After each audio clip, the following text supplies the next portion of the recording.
ஆயத்தப்பட்டால் என்ன நடக்கும்? அவுட்லைன் மட்டும் சொல்லுங்க, அடுத்த வார்த்தை நம்ம தியானம் உள்ள போவோம். நீ ஆயத்தப்பட்டால் ஆதாயமாக்கிக் கொள்வீர்கள். சொல்லுங்க பார்க்கலாம்.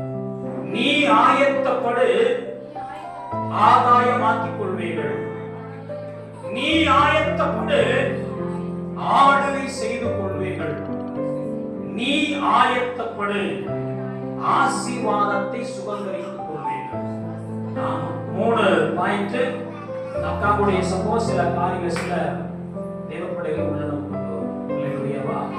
நீ ஆயத்தப்படு, ஆதாயமாக்கிக் கொள்வீர்கள். நாம ஆயத்தப்பட நமக்கு என்னது ஆதாயம்? நம்ம வேலைக்கு போனோம்னா நமக்கு சம்பளம் இருக்குது. வேலைக்கே பார்க்காம வீட்டுல வெட்டு போட்டு படுத்துவோம்னா என்ன நமக்கு ஆதாயம் கிடைக்கும்? அடிதான் கிடைக்கும். வெளியே சொல்லுங்க, வீட்டுல பிரச்சனை தான் வரும், சாப்பாடு கிடைக்காது. ஆமா, கொஞ்ச நாளைக்கு போடுவாங்க, பரவாயில்ல, இல்லதான பரவாயில்ல அப்படிதான் போட்டு போகலாம், கொஞ்ச நாளைக்கு தான். அதுக்கப்புறம் என்ன ஏன் வீட்டு இருக்குது? ஆமா, ஆதாயமாக்கிக் கொள்ளப்படுவீர்கள். நாம் ஆயத்தமா இருந்தவனா நமக்கு ஆதாயம் முதலாவது. இந்த காரியத்துக்கு கொஞ்சம் சுயநலமா யோசிக்கணும். நீ ஆயத்தமா இருந்தா நீ ஆதாயமாக்கிக் கொள்ளுகிறாய், நீ ஆதாயப்படுத்தப்படுவாய். நாம் ஆயத்தம் இல்லாம இருப்போமானால் ஆதாயப்படுத்த முடியாது. என்னங்க ஆதாயப்படுத்த சொல்றாரு? ஆத்துமாக்களை ஆதாயப்படுத்திக் கொள்வீர்கள். ஆமா, ஏசாயா 43 வாசிங்க பார்க்கலாம். ஒரு வசனத்தை மட்டும் வாசிங்க. ஏசாயா 43. கர்த்தருக்கு வழியை ஆயத்தப்படுத்துங்கள்.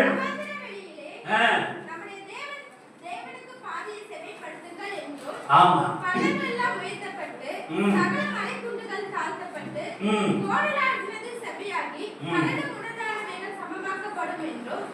போதும். கர்த்தருக்கு வழியை நாம் ஆயத்தப்படுத்தணும்.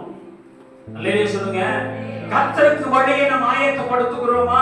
யோவான் ஸ்நானகன் கர்த்தருடைய வழியை ஆயத்தப்படுத்துறவனா இருந்தான். கர்த்தருடைய வார்த்தையா இருந்தான். கர்த்தருடைய சத்தமாய் வெளிப்பட்டான். கர்த்தருடைய வார்த்தையை நாம் என்ன பண்ணுங்க? வார்த்தைக்குள்ள நாம் வாழணும். அல்லேலூயா. வழியை ஆயத்தப்படுத்துவதாய் மாறப்பட வேண்டும். நீ ஆயத்தப்படு, ஆதாயமாக்கிக் கொள்வீர்கள். நாம் ஆயத்தப்பட்டால் நம்முடைய ஆத்மாவை ஆதாயமாக்கிக் கொள்ள முடியும். உலகமே நீ ஆயத்தப்படுத்தினாலும் உன்னுடைய ஆத்மா நஷ்டப்பட்ட ஒரு லாபம் நமக்கு கிடையாது.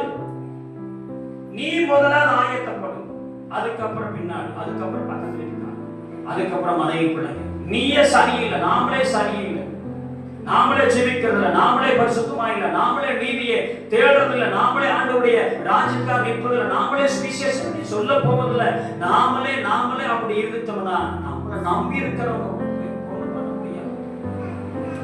நீ ஆயத்தப்பட்டா, நாம் ஆயத்தமா இருக்கணும்னா நம்ம கூட கண்டிப்பா ஆயத்தப்படுத்துவாங்க.